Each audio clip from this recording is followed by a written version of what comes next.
हर हर महादेव। प्रिय दर्शकों, अपनी आत्मा को खोकर संसार मत पाओ।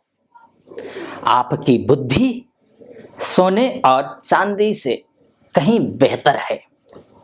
मैं ये इसलिए बोल रहा हूं क्योंकि अब जो मैं फलादेश करूंगा ना, इसमें आपकी बुद्धि, विवेक, आपका मन, मस्तिष्क, इसको जागृत करने की आवश्यकता है। 2024 का सबसे बड़ा बदलाव जो आपके अर्थात मीन राशि वालों के भविष्य के डर पर पूर्ण विराम लगा देने वाला है, क्योंकि देवगुरु बृहस्पति 1 मई 2024 को दोपहर 2:29 पर वृषभ राशि में गोचर करेंगे, जो कि 14 मई 2025 तक वृषभ राशि में ही विराजमान रहेंगे। 3 मई से लेकर 3 जून के बीच में अर्थात 1 महीना ये अस्तावस्था में भी रहेंगे। अस्तावस्था में क्या फल देंगे, इस विषय में भी बात करेंगे। उसके बाद 9 अक्टूबर से लेकर के ये वक्री हो जाएंगे, वर्ष के अंत तक ये वक्री ही रहेंगे। तो ऐसी स्थिति में वक्री ग्रह, वक्री गुरु भी क्या फल देगा आपको, इस विषय पर भी चर्चा करेंगे। विशेषकर ये वीडियो जो है वो मैं नक्षत्र ज्योतिष के आधार पर बना रहा हूं, ग्रह गोचर के आधार पर। एक और मेरा यूट्यूब जो डिस्क्रिप्शन में एक लिंक होगा, उसको क्लिक करके आप उसको भी फॉलो कर सकते हैं। ग्रह गोचर के हिसाब से उसमें फलादेश करता हूं। इसमें मैं नक्षत्र ज्योतिष के आधार पर इस आधारित फलादेश ये मेरा होगा। पूरा वीडियो सुनिएगा। अगर पहली बार देख रहे हैं तो अगर मेरा ज्योतिषीय विश्लेषण आपको अच्छा लगे, यानी कि सटीक के करीब लगे, तो आप चैनल को सब्सक्राइब कर दीजिएगा। वीडियो को लाइक और कमेंट बॉक्स में जाकर के हर हर महादेव अवश्य लिख दीजिएगा, क्योंकि महादेव का भक्त हूं। आप पर भी महादेव की कृपा बनी रहे, ऐसी मेरी कामना। गुरु के वृषभ राशि में गोचर करने के साथ ही मीन राशि वालों का जो है वो विद्वानों के साथ में उठना बैठना हो जाएगा, क्योंकि आप स्वतः बहुत ज्ञानी हैं। जैसे मैंने शुरू में कहा ना कि आपको बुद्धि, विवेक, मन, मस्तिष्क को जागृत करना होगा, क्योंकि ये जागृत होगा, क्योंकि आपकी राशि से वृषभ जो गोचर होगा, आपकी राशि के जो स्वामी है वो साक्षात गुरु ही हैं, और गुरु का ही गोचर हो रहा है वृषभ राशि में। और आपकी राशि देवगुरु है, और जिस राशि में जाकर के बैठेंगे उस राशि के स्वामी दैत्य गुरु हैं, लेकिन तृतीयस्थ हैं। तृतीयस्थ होकर के भाग्य स्थान को देखेंगे, अर्थात भाग्योदय करवाएंगे, परोपकारी होंगे आप सहृदय लोगों के साथ में उठना बैठना होगा आपका। गलत कार्य अगर आपने इससे पहले किए होंगे, जाने अनजाने में होता है, गलतियां हो जाती हैं, उनका पश्चाताप होगा आपको। आपकी निर्णय क्षमता बेहतर होने वाली है। संतानों के तरफ से कोई खुशखबरी भी मिलती हुई दिखाई दे रही है इन 1 सालों में। कब से कब तक? मई 2024 से लेकर 14 मई 2025 के बीच में। मुझे अब बात सीधी नक्षत्र पे कर लेते हैं। सबसे पहले बात पूर्वा भाद्रपदा नक्षत्र की, अर्थात जिसका आप समझ लीजिए, ये पूर्वा भाद्रपदा नक्षत्र के अंतिम चरण, यानी कि दी अक्षर से जिसका नाम शुरू होता है, उसकी भी मीन राशि होती है, उनकी मीन राशि होती है। और उसके साथ में उत्तरा भाद्रपदा नक्षत्र, यहां आप देख रहे होंगे उत्तरा भाद्रपदा नक्षत्र, अर्थात दू, था, झा, या, इन अक्षरों से जिनका नाम शुरू होता है उनकी भी मीन राशि होती है। रेवती नक्षत्र, यानी कि दे, दो, चा, ची, अर्थात इन 4 अक्षरों से जिनका नाम शुरू होता है उनकी भी मीन राशि होती है, यानी कि पूर्व भाद्रपदा नक्षत्र का अंतिम चरण, उत्तर भाद्रपदा और रेवती नक्षत्र के 4 चरण, यानी कि कुल मिला के 9 चरण, 9 जो चरण हैं, इस 9 चरण के एक राशि अर्थात मीन राशि होती है। तो इन्हीं के बारे में बात करेंगे हम। सबसे पहले बात कर लेते हैं पूर्वा भाद्रपदा नक्षत्र की कि क्या कुछ रहने वाला है पूर्वा भाद्रपदा नक्षत्र वालों के लिए, अर्थात दी अक्षर से जिनका नाम शुरू होता है, जैसे कि दीपक है ना, दीनानाथ, इस जैसे इस तरीके के नाम होते हैं उनके लिए।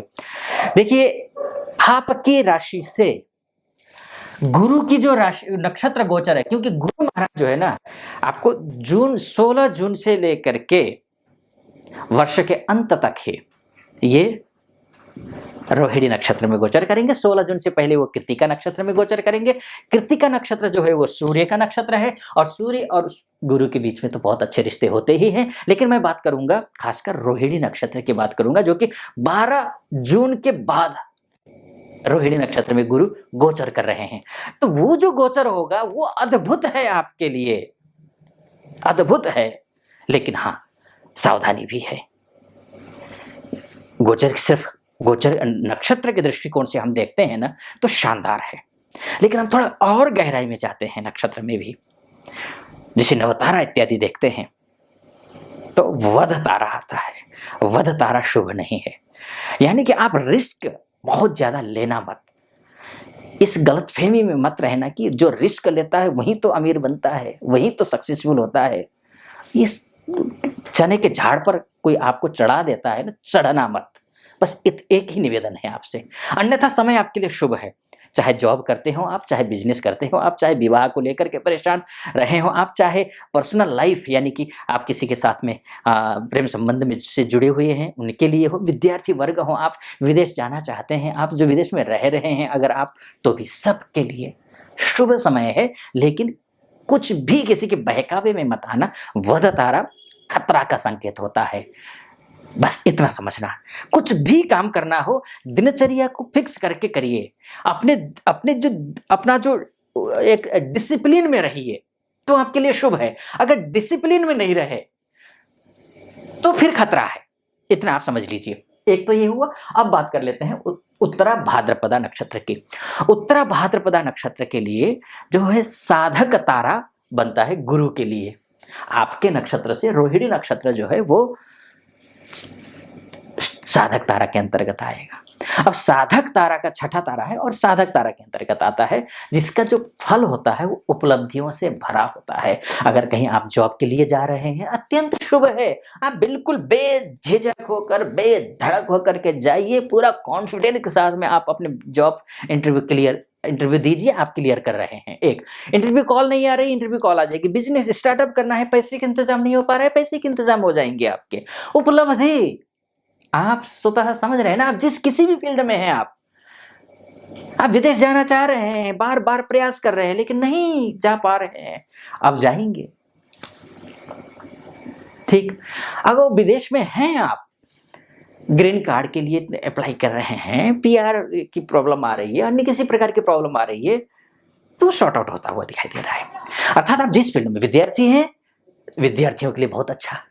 ठीक, अगर व्यवसायी हैं, व्यवसायी कुछ भी हो, आप कोई से भी व्यवसायी हो, आप चाहे मैन्युफैक्चरर हो, रिटेलर हो, छोटे उद्यमी हो, बड़े उद्यमी हो, मझौले उद्यमी हो, ऑनलाइन बिजनेस करते हो, ऑफलाइन बिजनेस करते हो, सबके लिए। खासकर जो वृषभ राशि मीन राशि वाले जो हैं वो बैंकिंग सेक्टर से जुड़े हुए हों, एजुकेशन लाइन से जुड़े हुए हों, या धर्म कर्म से जुड़े हुए हों, ट्रस्ट से संबंध रखते हों, या कोई एनजीओ चला रहे हों, हर किसी के लिए अच्छा है। अगर उसमें भी आप अगर डिसिप्लिन में हैं, धर्म कर्म अपने संस्कारों को मानते हैं, तो आपके लिए तो अद्भुत ही है, अविश्वसनीय है, शानदार है। उपलब्धि ही उपलब्धि, यानी कि जिस चीज की जरूरत है वो चीज आपको प्राप्त हो जाएगी। अब आगे चलते हैं।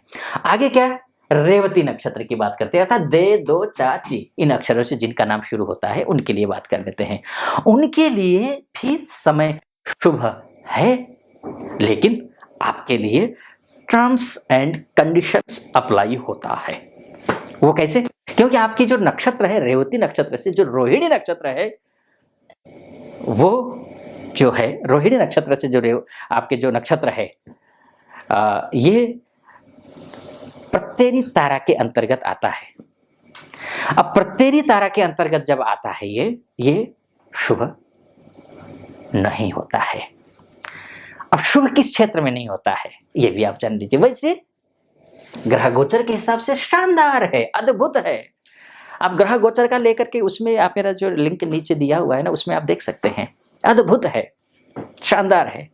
आप यहां तक आए हैं तो एक और निवेदन है आपसे, अगर आप पहली बार देख रहे हैं मेरा वीडियो तो आप जो है चैनल को अच्छा लगा हो, सटीक लगा हो तो चैनल को सब्सक्राइब कर दीजिएगा, वीडियो को लाइक और कमेंट बॉक्स में महादेव का भक्त हो तो आप पर भी महादेव की कृपा बनी रहे, हर हर महादेव जरूर लिख दीजिएगा।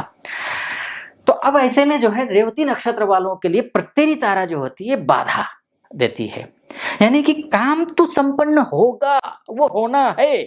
ग्रह गोचर के हिसाब से मैंने बहुत अच्छे से कैलकुलेशन किया हुआ है और यहां भी मैं और डीप जाकर के बोल रहा हूं, लेकिन बाधा आ रही है। वो बाधा कौन सी है भाई? वो बाधा ऐसी है, जैसे आपने आज काम शुरू किया, आपने डन कर लिया, बिल्कुल आप बिल्कुल तैयार हैं, लेकिन आज का काम कल पर टल सकता है। उसके लिए उपाय बताऊंगा, वो करना पड़ेगा आपको, चाहे कोई भी हो, पूर्वा भाद्रपदा वाले हों, उत्तरा भाद्रपदा वाले हों, रेवती वाले हों, सबको ये जो मैं उपाय बताऊंगा वो करना है। ध्यान रखिए। तो बाधाओं से घबराना नहीं। 1 मई से जो समय शुरू हो रहा है वो बाधाएं हैं, काम संपन्न होगा, बाधा बस। अब चाहे किसी भी फील्ड में हो, वो बाधा को दूर करने के लिए करना क्या है ये जान लीजिए आप। सबसे पहले आप गुरु प्रधान व्यक्ति हैं और गुरु का ही गोचर है, तो गुरु को मजबूत करना है। मजबूत कैसे करेंगे? प्रतिदिन आप गुरुदेव यानी कि बृहस्पति की पूजा करेंगे। कैसे पूजा करेंगे? एकाक्षरी मंत्र से आप पूजा करिए। ओम ब्रीम बृहस्पतये नमः, इस मंत्र का जप करिए। किससे? कौन सी माला से? आप हल्दी की माला से जप करिए अगर हो तो। अगर हल्दी की माला नहीं है आपके पास तो तुलसी जी की माला से जप करिए। तुलसी जी की भी माला नहीं है तो फिर रुद्राक्ष मजबूरी है, कर सकते हैं, उससे करिए। तो आप ओम ब्रीम बृहस्पतये नमः इस मंत्र का जप करिए, या फिर तंत्रोक्त बीज मंत्र है, तंत्रोक्त बीज मंत्र ओम ग्रांग ग्रींग ग्रौंग सह गुरवे नमः, इस मंत्र का जप करना है। ध्यान रखना, गुरुवे मत कर देना, अक्सर गूगल पे भी गलत लिखा हुआ होता है गुरवे। ध्यान रखिए, ये र रहेगा, गुरुवे। अक्सर लोग गुरुवे कर देते हैं, ये गुरुवे नहीं करना है।